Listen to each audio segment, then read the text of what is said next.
Distinguished Mr. Andrew Perius be here on behalf of Midland Credit. As I said, each one of these is a bit of a wrinkle. This is another motion to set aside a default. The default judgment entered in this case in the amount of $1,553.62 for Midland Credit against Mr. Cuscard. That was entered on November 25th. It was also set for a summary disposition hearing, and I granted summary disposition as well as the default.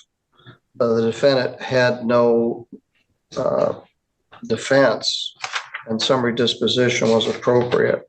The defendant filed a motion to set aside the default, but it was actually also a summary disposition.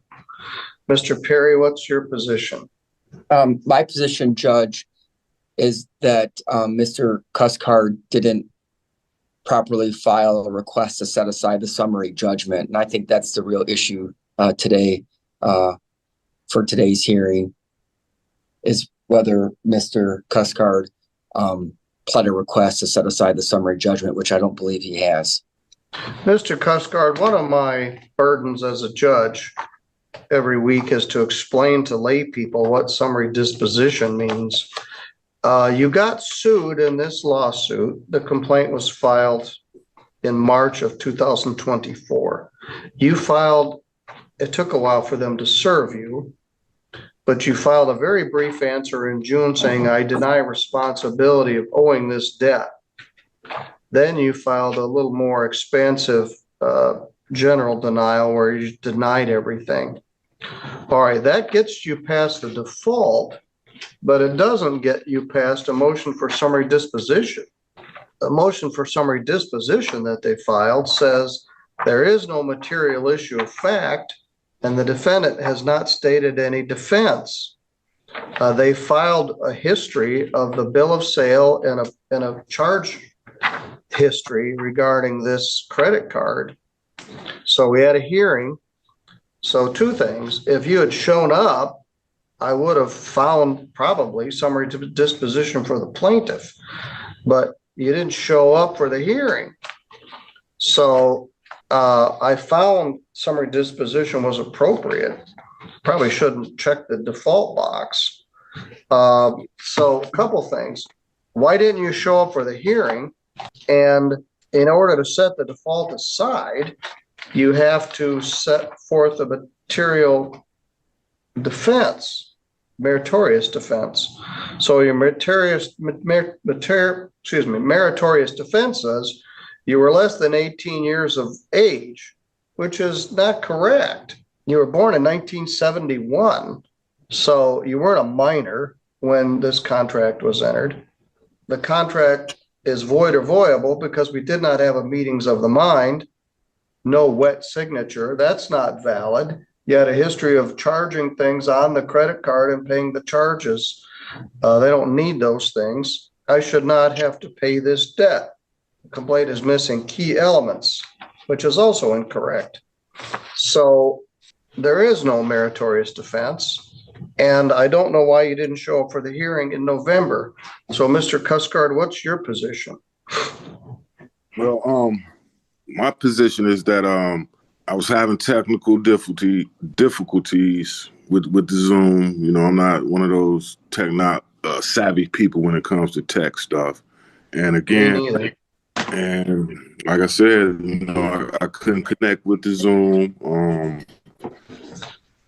And as far as like the meetings of the mind thing, like I went through the packet that was sent to me that I eventually got, and I don't see my signature anywhere in there. Well, you don't have to have your signature in there. You have a history of charging things on the card and then paying the charges. Your Honor, you keep saying that you don't know that was me. I'm saying that I have been a victim of war.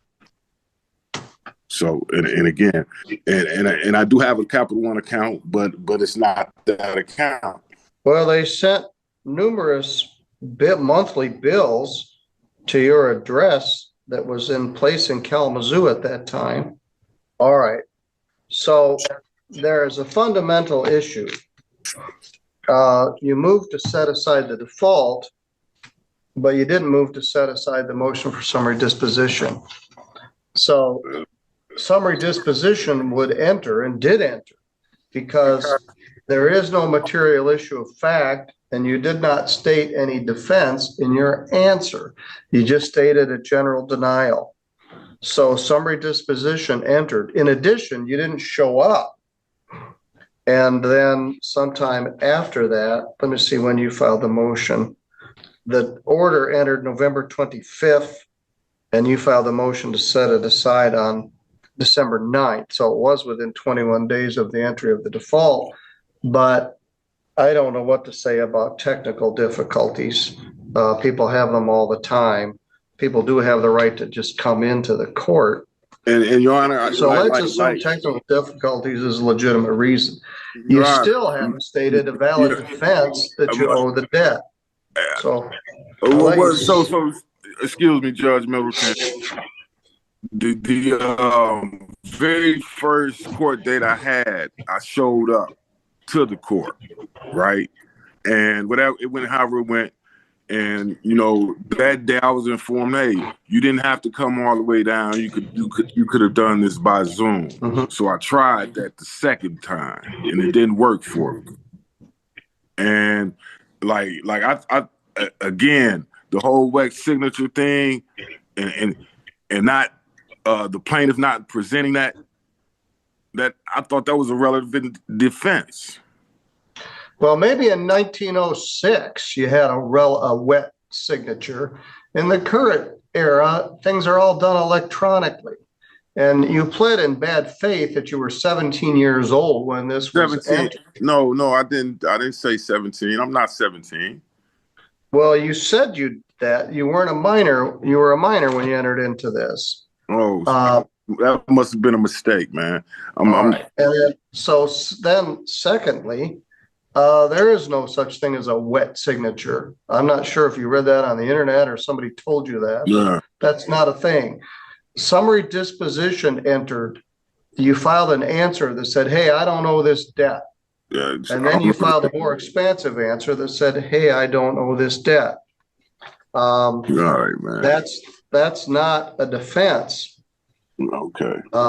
So for the reasons stated on the record, the motion is denied. And I guess it's my own fault. I just should have just checked the summary disposition box. Because this was summary disposition. Yes? Even if Mr. Cuscard appeared at the pretrial and our motion for summary disposition, he failed to file a written response to our motion. And when we file a C-10 motion, Judge, under G4, he's required to file a response and allege an issue of fact for trial, which he failed to do. So he didn't even do the first part, and he didn't show up.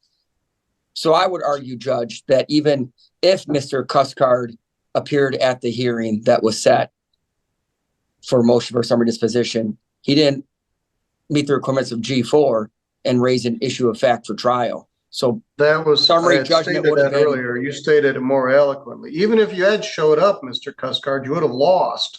And you did lose because I entered a summary disposition motion. So you owe this debt. I don't have to like it, but your motion for summary disposition is denied. Well, I got something to say. I have something to say, man. And all these predator collection companies, man, Your Honor, man, taking advantage of people who have no knowledge of the law.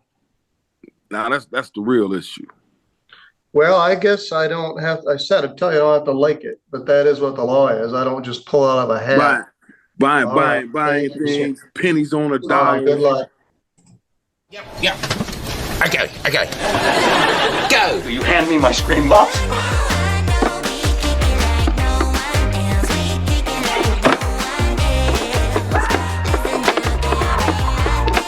Now go. Credit acceptance versus Megan Pratt and Dylan Herman. The claim is for quite a bit of money, $12,762.27 plus cost, interest, and attorney's fees. A default judgment entered in this matter in December. Have these all tabbed out. That was entered on December 9th. The defendant filed a motion to set aside that default on date stamped December 10th. So it was within 21 days. She said, I did not answer on time because I thought I can't tell what that says. Looks like it says 811 business days, not Should say 21 business. 21 business days, not calendar days. I made an attempt to answer, but I was told there wasn't a specific paper. So I returned home to both my wife and I could write out our answers. So that is from Dylan Herman. There's more than just that. On Then they filed a more extensive answer regarding the default. Plaintiff's response is the court rule that says the two factors under the motion to set aside a default judgment was 2.603. They have to show good cause, D1. You have to show good cause or reasonable excuse for failing to respond to the lawsuit, and you have to provide a meritorious defense to the action required. Credit Acceptance Corporation lent you the money to buy a car, and they're the lender. And in your answer, you are raising issues regarding the car, and these are always bought as is. And then you also indicate that you are using SSI as your means of income, and you're right, they can't seize or garnish that. You also make some other veiled references that they took too many months, which would be a violation of the statute of limitations, and I don't find that's the case. So, Ms. Nonis Hartman, you're the plaintiff. Thank you for filing a responsive brief to their motion. You wish to speak to that further? Judge, just to really drill home, they don't present any reasonable excuse. They both admit that they were served and that they just didn't know what to do or misunderstood, which the summons clearly tells them what they need to do. So ignorance is no excuse, especially when it was explained to them on the summons. Further, technically the answers, I guess, that you could say that they filed shouldn't even be applicable because they weren't granted the opportunity to file an answer. But even stating that, as you stated, they don't present a meritorious defense to the claim. So their claim and their motion is required to be denied under the court rules. Why don't you speak to that further? Sure. Which portion? Their defenses or their Yes. alleged defenses? Yes. So Yes. as I stated, and as you alliterated, Judge, they first kind of contemplate issues with the dealership or the car, which again, this was financer, it's not the dealership, so they're not responsible for whatever issues they may have had with the dealership. A vehicle is purchased as is, so again, they don't have any liability as it comes to the vehicle itself. They basically gave them the money to buy the car, and that's where the liability comes in, that they just owe plaintiff the money. So unfortunately, it fails there. A couple other things I noticed in their response was that they stated they just couldn't afford it. It's because they're on SSI, which again, unfortunately, is not a valid legal defense. They stated something about frustration of purpose in the 777 rule, which, you know, I can deny flat out that that's incorrect because I have their file up and there was no violation of any FDCPA issues. And again, the time to do that would have been when they responded to the complaint, which they failed to do. They admitted they failed to do, and there was no reasonable excuse under the court rules. So both it fails on the first prong, which in turn it fails on the second prong. So therefore they haven't met the burdens under the court rules. All right. That's a expansion of what was in their brief. The lawsuit was filed on September 16th. It was served on each of you on November 3rd. You have 21 days from November 3rd to file a answer. The summons says on its face in big black letters, you have been sued. You have 21 days to file a complaint. And then it goes on to file an answer. So they allege, A, that you didn't cite a good reason for not answering, and more importantly, nothing in your response sets out a defense to the fact that you owe this debt. So either of you wish to speak to that? Yes, so Your Honor, it does say the 21 days. I have the summons here and the envelope that the gentleman gave me. And I did not know, like, on that day, like what day it was, I guess. I knew that day, obviously, what day it was, but later on, I'm like, okay, were we served on Monday, Tuesday, Wednesday? There's nothing here that says what day we were actually served. And then the courthouse themselves were closed for the holidays, for Thanksgiving and everything as well. And we did come in twice to respond to this, because it also says under you have 21 days, it says you must file a written answer with the court and serve a copy on the other party or take other lawful action with the court. So it says if you do not answer, blah, blah, blah. So we came in and we asked for that written answer form. And that's when we were made aware that, no, you can't use a form. Just go back and write it on paper. I'm like, okay. So then that took another day to come back and write it. Then we called and asked a question about it, and we spoke to a lady there. And then the holidays for Thanksgiving and stuff. And then we came in, or we called because we were coming in that first week of December. And that's when we found out that there was already a default judgment being signed. And so she told me to come in anyways and just file this new motion. Well, it didn't actually get signed until December 9th, which was 34 days after you were served. But more importantly, you don't have a defense to the fact that you owe the debt. Your complaints are with the auto dealership, and this is the finance company that lent you the money. Now, you're contending that they haven't really lost anything. So the vehicle was returned. The vehicle was returned to them. It was attempted to be returned to them immediately at purchase multiple times. They refused to cancel out the loan or work with us on the loan. And then later on, the vehicle was not usable in any way, shape, or form within 30 days of me purchasing. There was electrical issues with the vehicle. There was multiple times that the radiator along with the alternator had to be replaced. It was not a safe vehicle at all, which obviously that goes back on whoever sold it, the company that sold it to us. But we had contacted the lender to cancel out that loan multiple times. And they told me just to keep paying on it. They put me on payment plans. They kept telling me like it'll all work out and call us if you need this. So then we took it into another place. And then finally the vehicle got totaled out by my insurance company, which is how they ended up back with the vehicle. But then they said I did not hit a deer according to them. Totaled out, there was an accident with it? Yes. Well, what you're proposing doesn't work. If I go to First National Bank and I borrow $10,000 to buy a car, I drive it off a lot and I don't like it or it's got issues, and I call the bank and say, hey, I want you to use my $10,000 loan because I don't like this car. And by the way, I want to just go take it back and give it back to the car dealership. They won't take it back. You sold it, you bought it as is at high interest rates. The auto dealerships are in the business of doing this, and I see poor, hapless car purchasers like you in this situation all the time. You're paying for a dead horse. You're paying for a car you no longer have. But apparently the insurance company must have totaled it and given you some sort of a check. I don't know where that was given.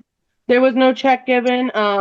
They worked directly with Credit Acceptance. So I honestly am not sure what happened at that point. I believe that it was credit, somewhere between the two. They denied that I hit the deer, but they did agree that the vehicle was no longer usable. And then Credit Acceptance got the vehicle from the insurance company and they auctioned it off.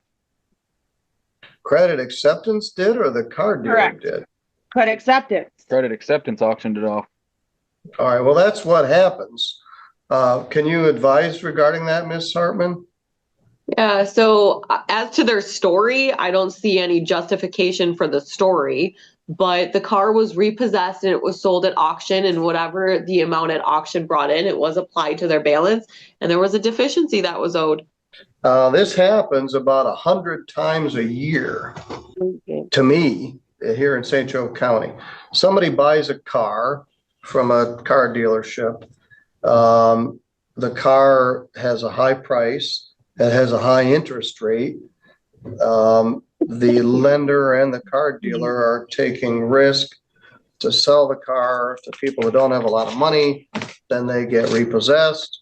They sell the car for substantially less than it was paid for. Let's say the car is worth $10,000. You paid $12,000 for it. The car breaks. You made a few payments on it. The car gets repossessed. They sell it for $4,000. Somebody washes it, puts it on the lot, and sells it next time for $6,000. They apply $4,000 to your $12,000 loan, and you still owe $8,000 for a car that you don't have anymore. I don't have to like it, but that's how much of this works. So, two issues. So You don't have a legitimate. the vehicle was a hand-in, it was on a payment plan, it was a hand-in. They did not come here to repossess the vehicle. In fact, my insurance company could not get them to even pick up their vehicle. And finally, that's when it was, they called me asking why I didn't have where the vehicle was, wherever my payment is. And I'm like, well, it was given to the insurance company like you guys wanted, and they've been trying to get you guys to come pick it up. So they actually took the vehicle from the insurance company after a longer period of time. And I believe it was taken from a parking lot, a locked in parking lot that the insurance company put the vehicle at, because they didn't even know what to do with the vehicle, because not only did I not want the vehicle, but neither did credit acceptance at that time. So what do you want to happen? They just write off this substantial debt? They don't get anything?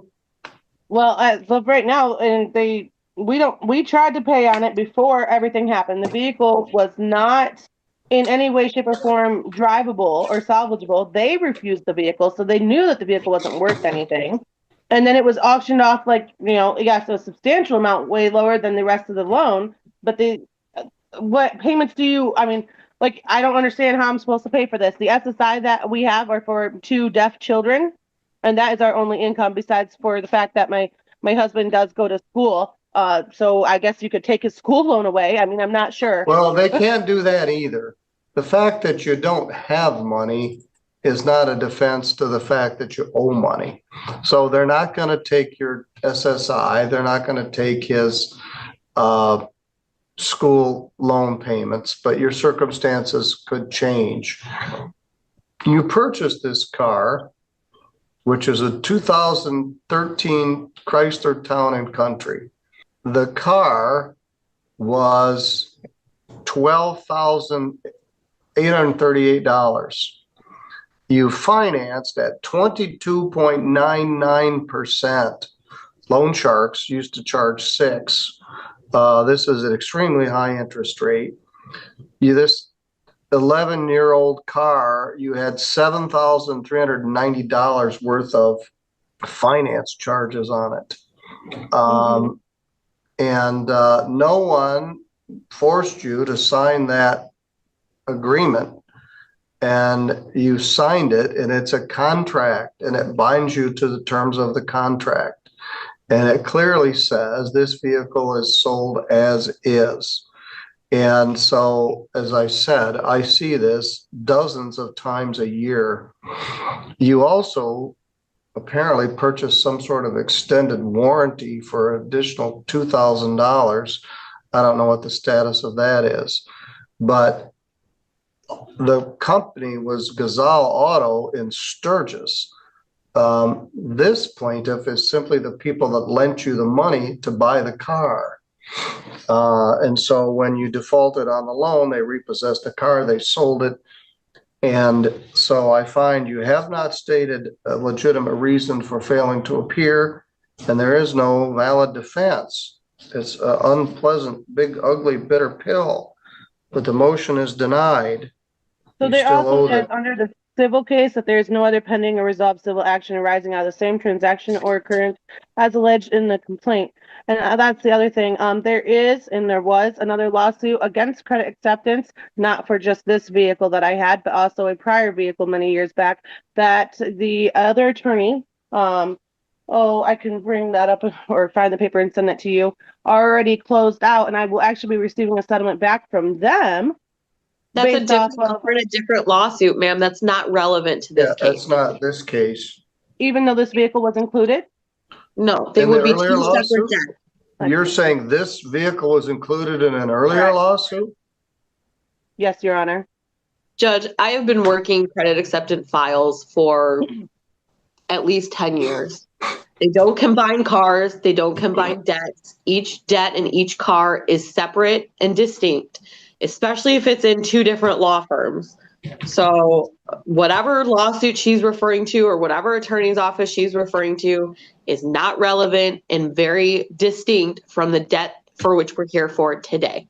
I mean, I can't go and say another lawsuit was filed for another car that's not my law firm. Like, I can't put that on the summons. It's not the same car. It's not the same debt. It's the same car and the same debt. It's due to the fact that I was overcharged with interest and you guys were sued for the wrong charges that all of us have received on Judge, both. we're going around in All right, circles all right, here. all right. Are we done? I don't see another credit acceptance case. Through Lantern Attorneys, Lebanon and Keller, they Well, have actually my settlement. who sued you? I was not sued. We all there is a sue on Credit Acceptance, and that was already had just actually went through, Yeah. and that All right, included that's- both of my vehicle loans. All right, that's not relevant to this. She's correct. There was no other lawsuit that included this vehicle in it. That included the vehicle loan, and they just offered me a settlement on that vehicle loan that I have already accepted. All right, good. That's a different vehicle. No. All right. Well, you haven't pled it. Yeah, I don't have a file number. I don't have anything. It's like, oh, by the way, there was another lawsuit with such and such and such and such.